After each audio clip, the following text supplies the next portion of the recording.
Let's say for 1 second that a mad scientist has created a time machine and is forcing you to pick a random period to travel to during the Mesozoic. A lot of your possible options would definitely lead to an unfortunate ending. But whatever you do, you really should not pick 150 million years ago, as this was an age where instant death was around nearly every corner. Dinosaurs, per usual for the Mesozoic, ruled on land at the time. But even for dinosaur standards, the ones that existed back then were especially terrifying, with certain paleontologists considering this time period to be a golden age for supersized sauropods and meat-loving theropods. Unfortunately, even if you could snap your fingers and make the dinosaurs go away, 150 million years ago would still be a lot of nope, with the land, oceans, and skies harboring a lot of secrets that were, let's just say, unfriendly to life. Welcome to the late Jurassic. During this time, not even a map would do you much good, as Earth's landmasses were fairly unrecognizable compared to current versions, with North America arguably being the most like its current self, having at least maintained a similar shape. Familiarity ends here though, as to the south lays a giant mass of merged continents that form together what some consider to have been the last supercontinent, Gondwana. This ancient landmass was composed of South America, the Arabian Peninsula, India, Antarctica, and Australia, creating the largest continent of the late Jurassic, which covered almost 1/6 of the Earth's entire surface, and from space would have looked like a mega blob of land. Surprisingly, not even Gondwana was the most foreign-looking continent at the time, with that title going to Laurasia, a giant continent within its own right that was made up of present-day Europe, Greenland, and parts of Asia. It, unlike the rest of the Earth, was absolutely covered by expansive waters that split and isolated much of the land, resulting in the countries we know of today being smaller and composed of numerous islands. Europe in particular was an island paradise that bore nearly no resemblance to the present. Its location was quite different too, being closer to North America than it is today. Meanwhile, China was right next to Iran and Turkey, yet extremely far away from India. Evidently, the geography was rather confusing, to say the least. Thankfully, however, late Jurassic oceanography wasn't, since only two major bodies of water existed, the Pacific Ocean and the Tethys Ocean. The Tethys was already an ancient ocean at the time, having existed for over 100 million years. It covered the eastern hemisphere and had recently experienced significant tectonic activity, which had raised it up, resulting in the higher sea levels that submerged large parts of Laurasia. Despite it getting this tectonic boost, it was still smaller than the younger, yet still 50 million year old, Pacific Ocean, which now dominated the entire western hemisphere and would continue to expand as time passed. The late Jurassic also saw the emergence of yet another body of water we all know of, the Atlantic Ocean. Although at the time it resembled a sea more than anything else, being nearly entirely surrounded by land. The Atlantic's temperatures were also unlike they are today, being remarkably warmer. And this was actually a trend seen worldwide, with seawater averaging 32.1 degrees Celsius or 90 degrees Fahrenheit, making it 25% hotter than the current average.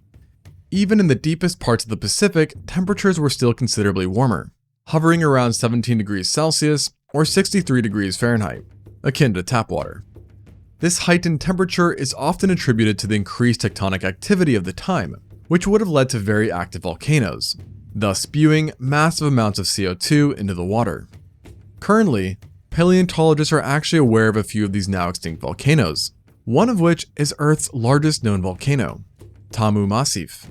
This absolute unit is located 1,600 kilometers or 990 miles east of Japan and covers more seafloor than the state of California, while standing almost twice as tall as Mount St. Helens.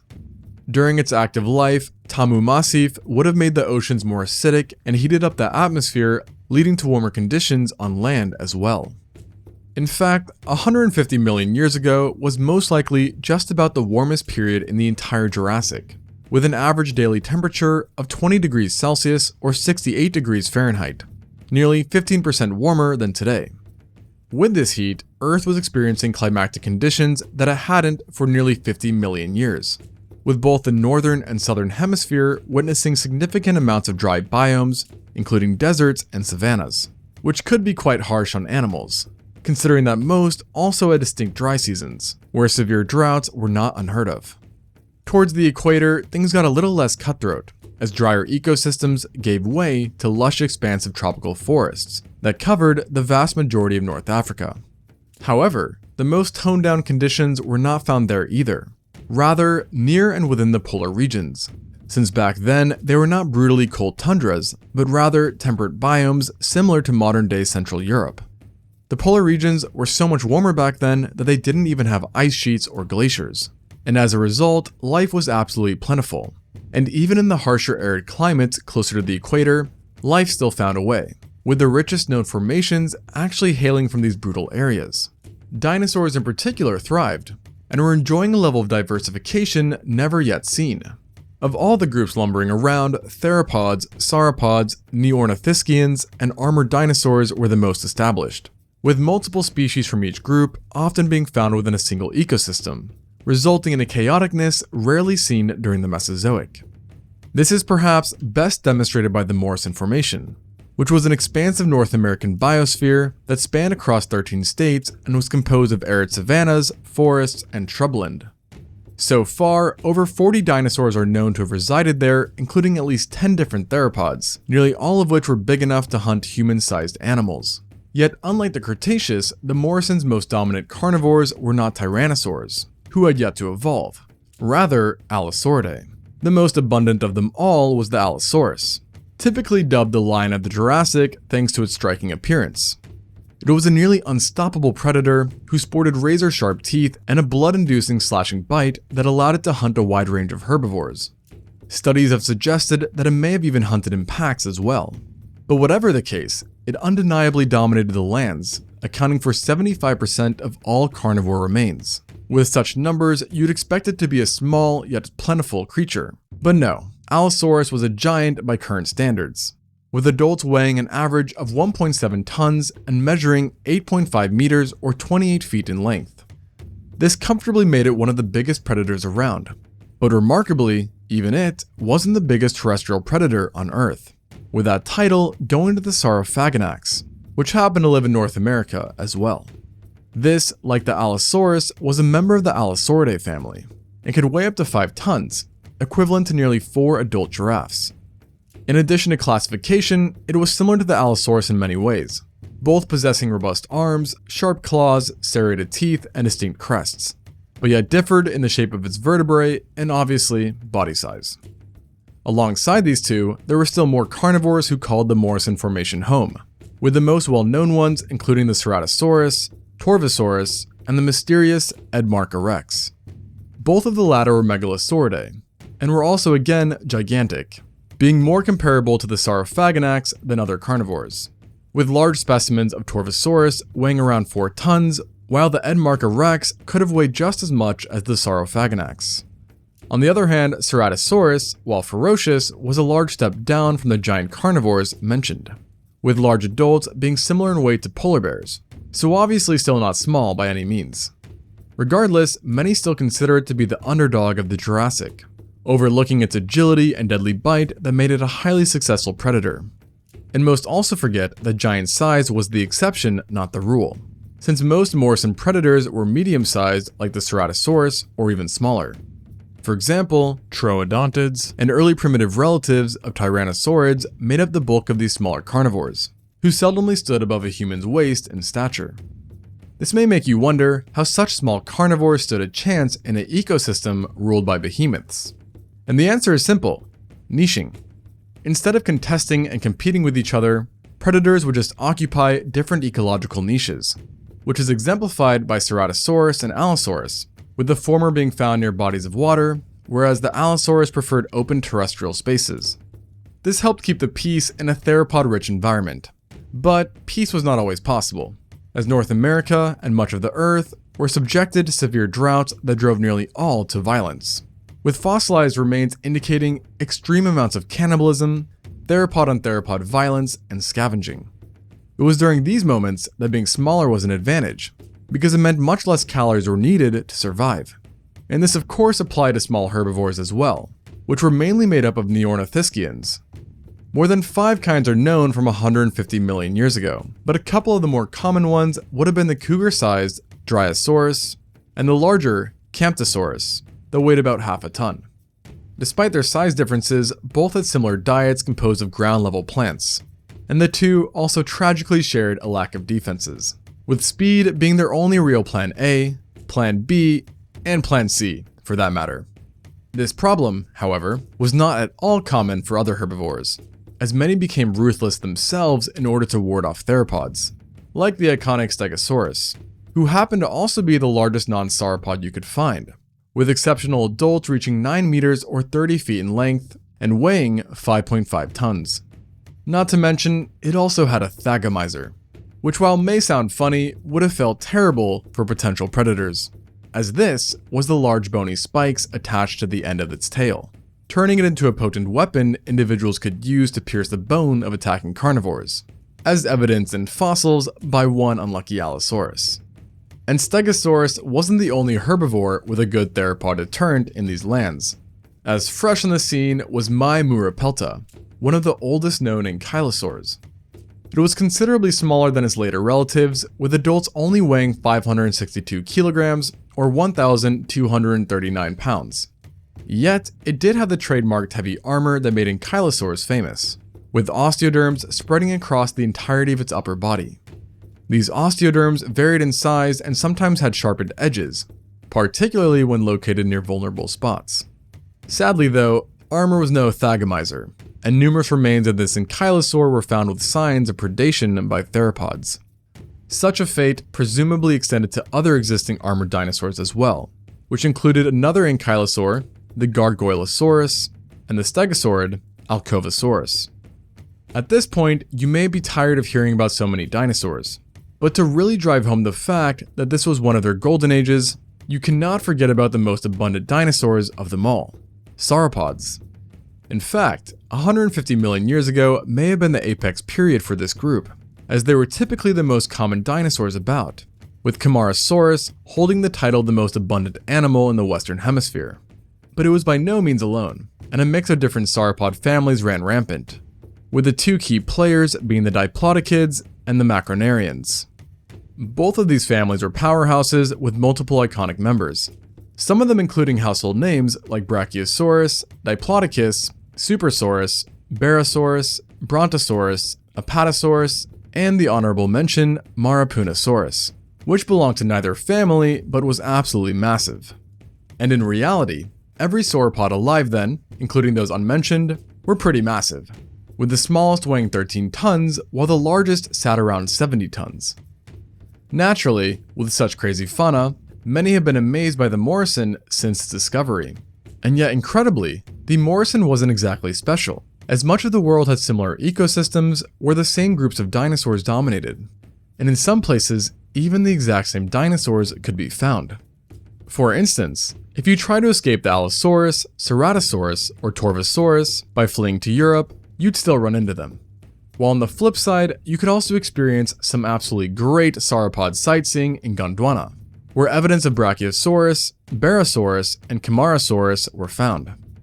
And even dinosaurs unique to other landmasses still tended to follow the same trends seen in the Morrison, with many having counterparts across the globe.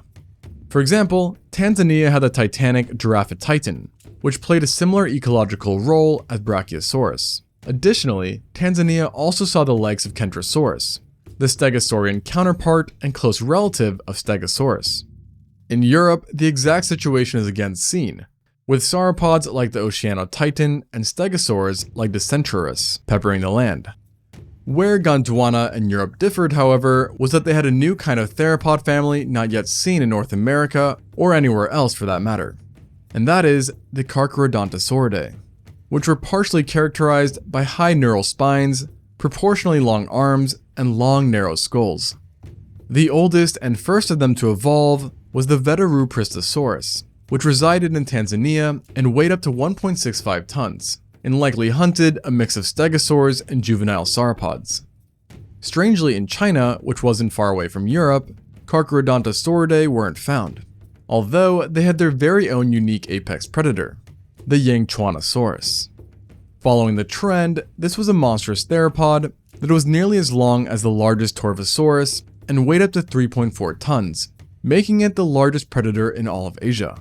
From a distance, you may mistake it for a unit of an Allosaurus, since the two were closely related and shared many similar features, but they were not cut from the same cloth, as Yangchuanosaurus was not an Allosauridae member, rather a Metriacanthosaurid, which in Greek means moderately spined lizards, so it's not surprising that this group's defining trait was, well, moderately sized spines. Beyond the uniqueness of Yangchuanosaurus, Asia was again much like the rest of the world, with the four main groups reigning supreme and bearing multiple species. Some of the most well-known that lived at the time included Mamenchisaurus, Yingxianosaurus, Donosaurus, and Leishanosaurus. And it wasn't just the dinosaurs that would have made your eyes widen, as the late Jurassic accommodated a wide range of non-dinosaurs too, with the most dominant being crocodiliforms. Like dinosaurs, they came in a variety of sizes, and inhabited a diverse range of habitats, but were usually on the smaller side comparatively. Most, like the gator-sized Amphicodylus, were semi-aquatic, hunting down fish, amphibians, and turtles that dwelled near them. But a few were actually fully terrestrial and could appear fairly nightmarish, as seen with Halopus, who had slender, skinny limbs, giving it an odd, unsettling appearance.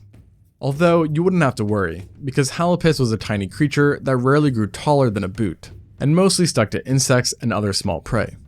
The other terrestrial crocs were quite small too, likely a result of living in the shadow of dinosaurs. And another group that ran into this size problem as well was our very own ancestors, the Mammaliaforms. By now they'd been around for over 100 million years, and were well adapted for a mix of lifestyles, with older fossils showing that some had developed the ability to glide, climb trees, and be semi-aquatic. Their diets were also quite versatile, with some specializing in plants, while others nibbled on meat or dabbled in both areas, as seen with the omnivorous Guimarododon, who may even have scavenged on dinosaurs.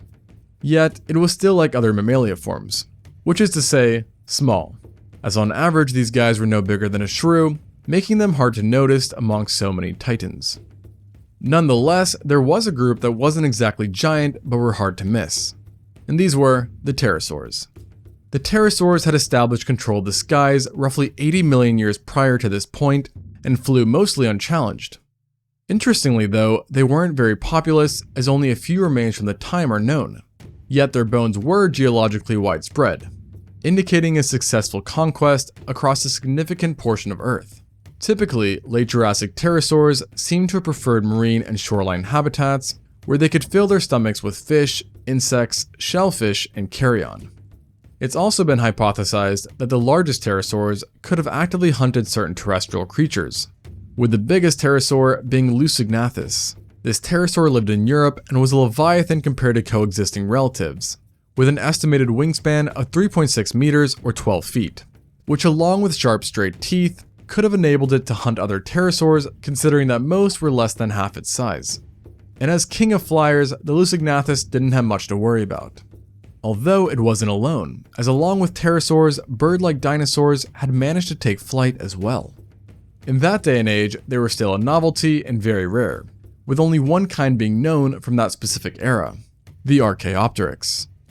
This dinosaur is extremely monumental to paleontology, as it is the earliest known capable of powered flight. There are other contenders for this title too, who date back to 165 million years ago, but thus far, many paleontologists argue on the classification of these older animals. The Archaeopteryx would have used its flying abilities to hunt small prey, including reptiles and insects, and escape predators, as it was a tiny fellow who was similar in size to a modern-day magpie.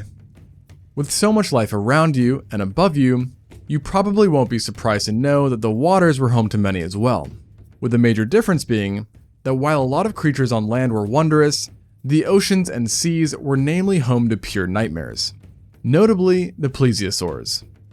These were marine reptiles that were distinguished by flat bodies, short tails, 4 flippers, and had a cosmopolitan distribution, meaning they could be found worldwide. They greatly varied in size, and many were apex predators, with the most terrifying of the bunch being the Pliosaur family. While we commonly imagine plesiosaurs with long narrow necks, Pliosaurs were the ones that had short necks and massive skulls, filled with sharp, conical teeth which allowed them to hunt down medium and large-sized prey. You've probably heard of the most famous one, the Liopleurodon, but it had actually been dead for 5 million years at the time. Not to worry though, as the late Jurassic found an even bigger, more terrifying replacement, the Pliosaurus. Adults of this pliosaur were among the largest ever recorded, reaching up to 10 meters or 33 feet in length and weighed 5 tons. With their size, they easily killed whatever they could catch, including what we consider the jaws of the modern oceans, sharks. And now, this isn't to say that sharks were chumps back then. Yet, they were no pliosaur and didn't come close in size. But they still would have been a problem for more toned down animals, including fish, and another famous staple of Mesozoic oceans, the Ichthyosaurs. While Ichthyosaurs had been the true giants for millions of years during the Triassic and early Jurassic, they had experienced a size decline in these days, mainly due to competition with the Plesiosaurs.